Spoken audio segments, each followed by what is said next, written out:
ओम नमो भगवते वासुदेवाय नमः। आइए अब शुरू करते हैं पवन पावनी श्री हरिवंश पुराण की कथा। सबसे पहले हम श्री गणेश जी का ध्यान करेंगे। उनसे विनती करेंगे कि हमारा यह श्रवण, हमारा यह पठन बहुत ही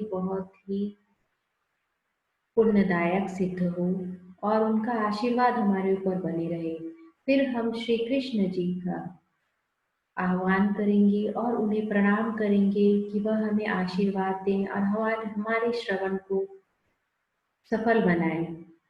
फिर हम वेदव्यास जी को प्रणाम करेंगे, हम पांडव पुत्रों को प्रणाम करेंगे और हम इस पुराण को प्रणाम करेंगे। आप सभी का आशीर्वाद हम पर रहे। हम माँ सरस्वती को प्रणाम करेंगे और उनसे क्षमा याचना भी करेंगे कि अगर हमारे पढ़ने में कोई त्रुटि हो जाए, कोई भूल हो जाए तो उसे क्षमा करें और भगवान का आशीर्वाद हमारे ऊपर सदा ही बना रहे। भगवान सर्वत्र दयालु है, वह हमारी त्रुटियों को माफ करें और हमारी श्रद्धा और भक्ति को ग्रहण करें। यह पुण्यदायक कथा आप सभी के लिए मंगलमयी हो, आपकी इच्छाएं पूरी हो और आपके ऊपर आशीर्वाद बना रहे। इसी के साथ हम यह कथा शुरू करते हैं। अत्यंत प्राचीन समय की बात है कि एक बार नैमिषारण्य में शौनक आदि ऋषियों का यज्ञ चल रहा था कि भगवान सूत जी वहां आ गए। उनके दर्शन करने शौनक मुनियों ने उनसे हरिवंश की कथा सुनने का आग्रह किया। उनके आते ही ऋषि मुनियों में बहुत ही हर्ष हो गया और उनका सत्कार करते हुए उनसे बहुत ही श्रद्धा पूर्वक उन्होंने कहा कि हम हरिवंश की कथा सुनना चाहते हैं। उन्होंने भगवान से कहा कि हे भगवान, हमें सृष्टि का सार समझाने की कृपा करें। सूत जी ने कहा कि वास्तविक ज्ञान प्राप्त करने के लिए मनुष्य को चाहिए कि वह नारायण और नरों में उत्तम भगवान का स्मरण करके तत्व ज्ञान देने वाली सरस्वती का ध्यान करके जय काव्य का पाठ करें। यह जय काव्य सब प्रकार की मुक्ति का फल प्रदाता है। इसके पाठ करने से वह फल प्राप्त होता है जो तीर्थों में यात्रा करने से भी नहीं होता है। मनुष्य को चाहिए कि गायों का दान करके महाभारत की कथा का श्रवण करे। इसके साथ जान ले कि 100 अश्वमेध यज्ञों, 4 सहस्त्र अतिथियों को भोजन कराना, शत ऋतु कर्म के अनुष्ठान से वह फल नहीं मिलता जो हरिवंश पुराण के सुनने और कहने और दान से प्राप्त होता है।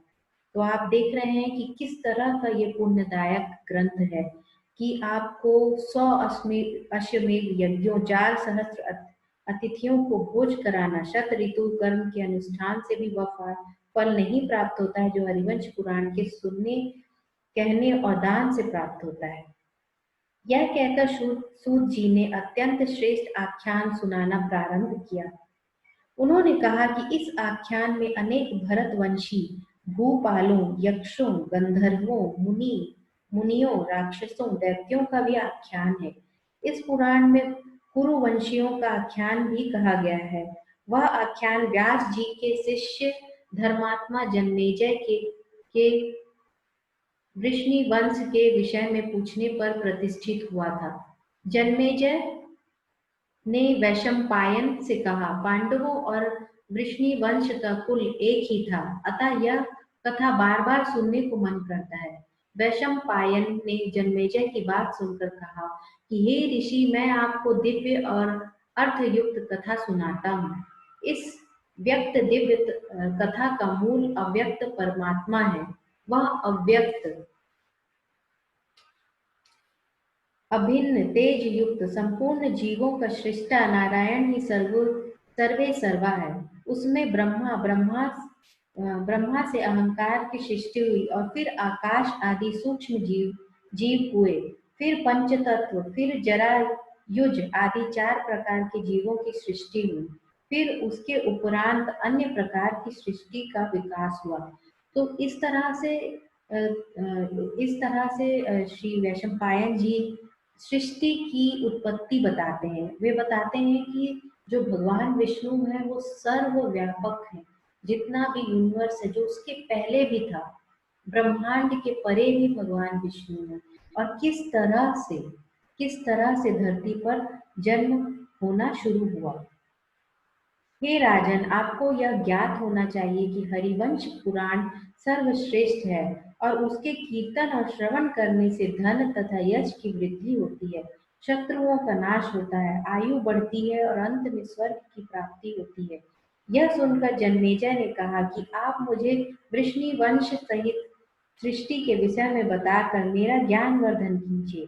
तथा वैशंपायन जी ने कहा कि आप सुनने और समझने में समर्थ हैं, इसलिए अब मैं आपको वृष्णि वंश सहित 4 प्रकार की जीव सृष्टि का वृत्तांत सुनाऊंगा। अर्थात सुनने वाला भी ज्ञान युक्त होना चाहिए ताकि वह समझ सके। भगवान ने सूक्ष्म भूतों को प्रकट करके अनेक प्रकार की भौतिक प्रज्ञा उत्पन्न करने के विचार से सबसे पहले जल की रचना की, फिर उसमें अपने अपना वीर्य डाला। जल को नीर भी कहा गया है तथा वह जल नर का उत्पत्ति स्थान है, इसलिए नर रूपी भगवान को नारायण कहा गया है। भगवान द्वारा जल में डाला गया वीर्य हिरण्यगर्भ का अंड हो गया। इस अंड से स्वयंभू कहे जाने वाले ब्रह्मा जी ने उनके 2 खंड कर दिए। उन्होंने एक खंड को पृथ्वी और दूसरे खंड से देवलोक की रचना की। इन दोनों खंडों के अंतराल से आकाश की रचना करके पृथ्वी को जल पर स्थापित किया। फिर सूर्य तथा दशों दिशाओं की रचना की। उसी अंड में उन्होंने रति विषयक प्रीति से रहित पिंड सृष्टि की रचना के विचार से काल, मन, वचन, काम, क्रोध एवं अनुराग की सृष्टि की।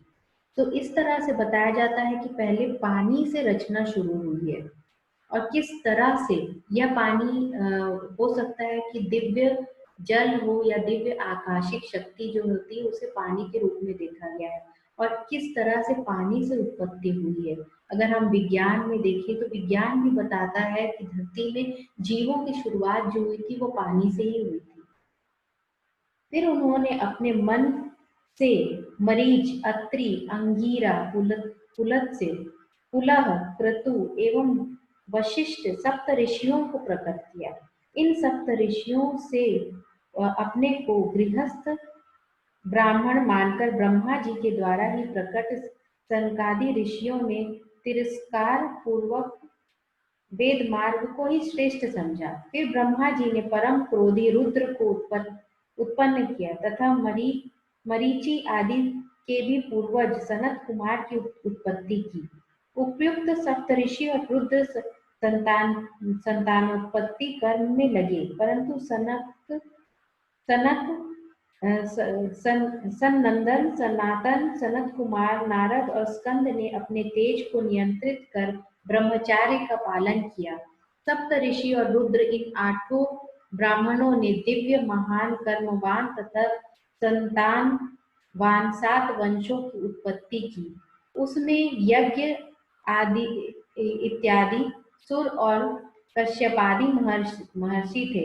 फिर उन्होंने विद्युत, वज्र, मेघ, रोहित, इंद्र, धनुष तथा गगनचर खगों की सृष्टि की। फिर यज्ञ कार्य की संपन्नता के लिए ऋग्वेद, यजुर्वेद, सामवेद की रचना की। उन्हीं वेद मंत्रों से देवताओं की प्रीति के लिए यज्ञ किया था। ऐसा सुनते हैं। फिर ब्रह्मा ने अपने मुख से देवगण, वक्ष स्थल से पितर गण, उपस्थ में मनुष्य गण और जघन भाग से असुर गण की रचना करके सृष्टि की रचना की। तो इस तरह से बताया जा रहा है कि पहले जल से हुआ, फिर किस तरह से पृथ्वी बनी, फिर उन्होंने तारागण उत्पन्न किए, फिर दशों दिशाओं को उत्पन्न किया, फिर उससे दिव्य पुरुष भी उत्पन्न किए। तो पहले बताया जाता है कि पहले प्रीति और काम से रहित रचना हुई है और फिर धीरे धीरे किस तरह से वेदों की रचना हुई, किस तरह से जलचरों की रचना हुई, किस तरह से खगों की यानी कि पक्षियों की रचना हुई और किस तरह से ब्रह्मा जी ने अपने विभिन्न शरीर के भाग से लोग गणों को उत्पन्न किया और जीवों को उत्पन्न किया। उस समय ब्रह्मा जी के अन्यान्य अंगों से अन्य अनेक प्रकार के प्राणी उत्पन्न हुए। उसी अवसर पर वशिष्ठ नामक प्रजाति की वशिष्ठ नामक प्रजाति की सृष्टि की। इस प्रकार विभिन्न संततियों को मन से उत्पन्न करके भी जब ब्रह्मा जी ने प्रजा की वृद्धि होते हुए नहीं देखी, तो अपनी देह के दो भाग करके एक से पुरुष दूसरे से स्त्री हुए और विभिन्न प्राणियों की रचना की तथा अपने प्रभाव से ही पृथ्वी और देवलोक को व्याप्त कर बैठे। इस प्रकार विष्णु द्वारा हिरण्यगर्भ से उत्पन्न सृष्टि आपव कही गई। आपव से उत्पन्न होने वाली प्रजा आयोनिज थी। इसके पश्चात विष्णु ने ही मनु के द्वारा योनिज सृष्टि में स्त्री संज्ञक दूसरा अंतर उपस्थित हो गया। इसी से मनवंतर शब्द चल पड़ा। तो पहले हम देखते हैं कि अयोनिज मतलब उसमें मेल और फीमेल जो स्त्री पुरुष का अंतर नहीं था जब जब विष्णु जी ने रचना की थी। फिर ब्रह्मा जी ने जब देखा कि रचना या आगे नहीं बढ़ रही है, तो उन्होंने अपने शरीर के दो भाग कर लिए और स्त्री और पुरुष हो गए और फिर उन्होंने सृष्टि की रचना को आगे बढ़ाने के लिए तत्पर हुए। तो इस तरह से बाद में जो स्त्री और पुरुष होके फिर विष्णु जी ने भी इसी विधि से और रचना की और इसीलिए उसके पश्चात विष्णु ने ही मनु के द्वारा योनिज सृष्टि में स्त्री संज्ञक दूसरा अंतर उपस्थित हो गया। मतलब उसमें ही मनु में ही भगवान ने स्त्री पुरुष करके आगे जो है वह भेद किया और फिर आगे जाके उसी को ही मनवंतर शब्द कहा।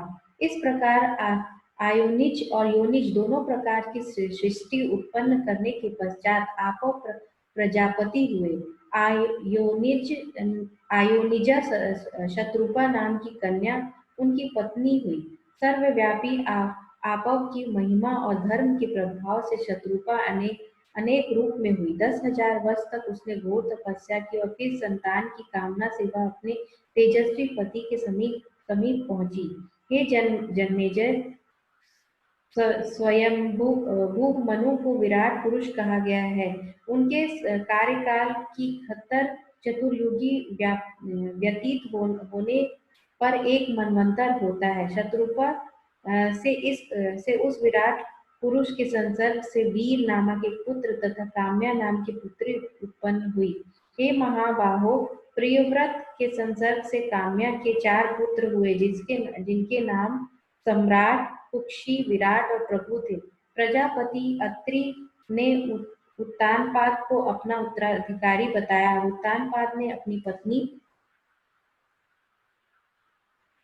सुनृता से 4 पुत्र उत्पन्न किए। इसके बाद वैशंपायन ने स्वयंभू मनु के ऋषि कश्यप के वंश का वर्णन करते हुए कहा कि स्वयंभू मनु के पुत्र उत्तानपाद की 2 पत्नियां थीं। प्रियसी पत्नी सुरुचि से उत्पन्न एवं सुपेक्षित पत्नी सुनीति से ध्रुव नाम के पुत्र उत्पन्न हुए। एक बार ध्रुव के मन में भी सिंहासन पर बैठे राजा उत्तानपाद की गोद में अपने भाई उत्तम के साथ बैठने का मन हुआ। ऐसा देखकर गर्व से भरी सुरुचि ने कहा, तू राजा का पुत्र है तो वह तो है, पर सुनीति से उत्पन्न हुआ है, मुझसे नहीं। अतः तू राजा की गोद में बैठने का अधिकारी नहीं है। ध्रुव अपनी माँ के अंक में जाकर रोने लगा और सारा वृत्तांत उसे सुना दिया। इस पर सुनीति बोली, वत्स, तुम्हें दुख नहीं मनाना चाहिए। तुम्हें चाहिए कि तुम भी पुण्य संचित करो और उच्चासन प्राप्त करो। माँ के इस प्रकार के वचन को सुनकर ध्रुव के मन में संकल्प जागा और उसने माँ के सामने सभी लोगों से श्रेष्ठ एवं सम्मानित पद प्राप्त करने और उनके लिए प्रत्येक कष्ट सहने का व्रत लिया। उसने महल को त्याग कर जंगल की राह ली। वह मृग चर्म पर बैठे 7 महात्माओं के दर्शन कर विनम्रता से शीश नवाते हुए ध्रुव ने उनका अभिवादन कर अनुरोध किया कि वे ज्ञानी पुरुष कृपया उसे लक्ष्य सिद्धि का मार्ग बताएं। उन महात्माओं ने परम पद विष्णु की उपासना को लक्ष्य सिद्धि का उपाय बताया और कहा कि तुम भगवान के ध्यान लगाओ और भगवान पर ध्यान केंद्रित करो। उन्होंने जो मंत्र दिया वह था ओम नमो भगवते वासुदेवाय मंत्र। इसका जाप करो। ये 7 महात्मा थे मरीचि, अत्रि, अंगिरा, पुलत्स्य, पुला, क्रतु और वशिष्ठ। इस प्रकार उद्बुद्ध बालक ध्रुव मधु नामक वन में तपस्या के लिए चला गया। उसने ओम नमो भगवते वासुदेवाय का जप जाप प्रारंभ कर दिया। उसकी कठोर तपस्या से पृथ्वी, नदी, पर्वत, सागर आदि सभी विचलित एवं दोलायमान हो गए। तब कुष्मांड आदि से मिलकर इंद्र आदि ने ध्रुव की तपस्या भंग करने के लिए माया रूप रचे, किंतु विष्णु की कृपा से ध्रुव अविचल ही रहे। उन्होंने अपने चतुर्भुज रूप में करुणा के सागर साक्षात भगवान विष्णु ने ध्रुव को दर्शन दिए। उसे पुष्टि एवं स्वस्थ मनसा करते हुए वर मांगने के लिए कहा। साक्षात विष्णु को सामने उपस्थित पाकर ध्रुव ने जैसे ही नेत्र खोले, अपनी ध्यान अवस्था में आविर्भूत हो सामने भगवान के रूप को देखकर वह साष्टांग प्रणाम करते हुए उनकी स्तुति करने लग गए। ध्रुव ने मात्र उनकी स्तुति में समर्थ शरणागत रूप में ही भक्तिमान होने का वर मांगा। मतलब वो उनको देखकर इतने भक्ति भाव डूब गए कि उन्होंने सांसारिक सारी मनोकामनाएं छोड़ दी और सिर्फ उनकी भक्ति ही चाहा। प्रभु ने ज्यों ही उनकी निश्चल भक्ति से अभिभूत होकर शंख का उसे स्पर्श कराया, ध्रुव की जिह्वा पर तत्काल सरस्वती आसीन हो गई तथा वह अकंठ मग्न ईश्वर स्तुति में लीन हो गए। विष्णु ने ध्रुव से कहा, वत्स, मेरी भक्ति से तुम्हें दर्शन मिले हैं। दर्शन से तुम्हारी तपस्या भंग हो गई। वैसे तो मेरे दर्शन के बाद कुछ भी अप्राप्त नहीं रह पाता, फिर भी तुम्हारी जो इच्छा है वह मान सकते हो। ध्रुव ने विनम्र भाव से कहा, मैं संपूर्ण जगत में के आधारभूत अक्षय स्थान को प्राप्त करना चाहता हूँ और मेरा यह मनोरथ आपसे गुप्त नहीं है। ध्रुव को तथास्तु कहकर विष्णु ने तुष्टि किया और कहा, तुम पूर्व जन्म में ब्राह्मण कुमार थे। तुमने मुझे भक्ति से प्रसन्न करके ही इस बार राजकुल में जन्म लिया था। अब की बार तुम्हें राजमोह छोड़कर जिस अक्षय स्थान की कामना की है, मेरी कृपा से तुम्हें वह भी मिलेगा। मैं तुम्हें अपने समीप ही ध्रुव पद प्रदान करता हूँ। वहां तुम संपूर्ण तारामंडल का नेतृत्व करोगे। तुम्हारी यह स्थिति पूरे कल्प पर्यंत बनी रहेगी। स्वच्छ तारा के रूप में तुम्हारी माँ भी इस अवधि में तुम्हारे साथ रहेंगी। इसके पश्चात ध्रुव का विवाह हुआ, जिससे उन्हें यहाँ विशिष्ट एवं भव्य नाम के दो पुत्र उत्पन्न हुए। भव्य के मात्र एक पुत्र शंभु हुआ, किंतु विशिष्ट के यहाँ उसकी पत्नी सुछाया से 5 पुत्रों ने जन्म लिया। रिपु, रिपुंजय, विप्र, वृकल एवं वृकतेजा। रिपु का बृहति से चाक्षुष नामक पुत्र हुआ। चाक्षुष ने प्रजापति की पुत्री पुष्करणी से विवाह किया, जिससे मनु ने जन्म लिया और मनु महाराज के वैराज प्रजापति की पुत्री नडवला से 10 तेजस्वी पुत्र हुए। कुरु, पुरु, शतद्युम्न, तपस्वी, सत्यवान, सुचित, अग्नि अग्निष्टोम, अति रात्रि, सुद्युम्न तथा अभिमन्यु। सबसे बड़े पुत्र कुरु ने अपनी पत्नी अग्निया से 6 पुत्र उत्पन्न किए। अंग, सुमना,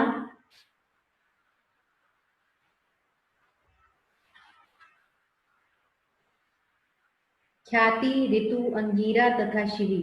इसमें अंग ने सुनीता के गर्भ से वेन को उत्पन्न किया। इससे उत्पन्न प्रभु ने अपनी प्रजा के सुख के लिए पृथ्वी का दोहन किया था। वास्तव में वेन के दाहिने हाथ का मंथन करके ऋषियों ने पृथु को उत्पन्न किया था।